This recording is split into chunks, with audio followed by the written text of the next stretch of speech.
for more, let's bring in Carice Witte, who is the founder of China-Israel Global Network and Academic Leadership Signal. Thank you so very much for joining us this evening. First, what do you think of this initiative? Well, it's a great attempt to buck the culture that has defined China for a few thousand years. Extremely hardworking people, and it's going to be very difficult to get those tiger mothers to bend to the new rules. I think in general, in principle, it's healthy, and I think the leadership would like to see more balance to a certain extent, but it's complicated. You know, they want innovation on the one hand, they want hardworking people at the same time. But it's a very competitive atmosphere. In 2021, you had 9 million college graduates all looking for a job.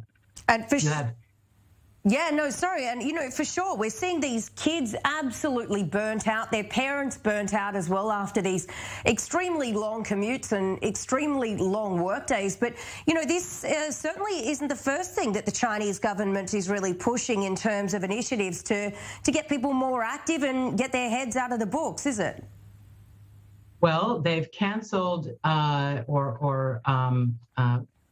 changed the laws regarding ed tech, which was so successful. After school study and private tutoring was so successful that many companies went public.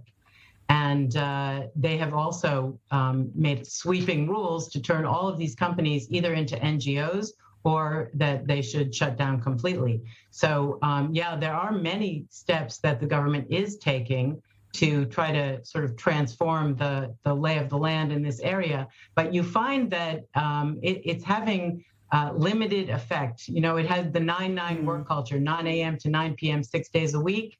There was a push to change that. Now it's 10 a.m. to 10 p.m., 5 days a week. So it's a slow evolution if things are going to become somewhat less competitive.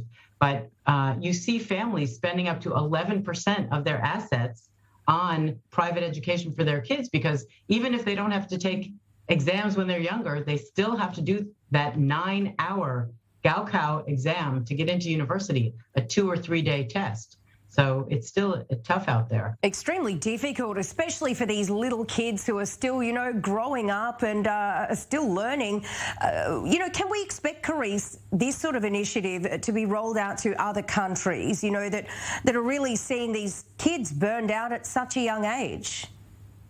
I think it's hard to say whether a Chinese initiative, which is very much geared towards the nature of the problem in China, spilling out or having a butterfly effect elsewhere. It's questionable whether you would see places like South Korea and Japan, which have similar intense cultures of study, following such rules and transformations.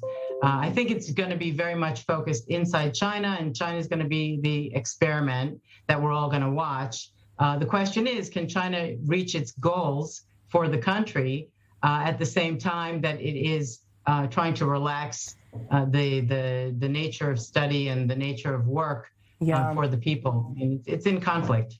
Well, I can definitely imagine a lot of parents there, Carice, will be breathing a sigh of relief. Finally, they're not getting swamped with all of this homework at the end of the day after finishing their work day as well. Thank you so very much for coming on to chat.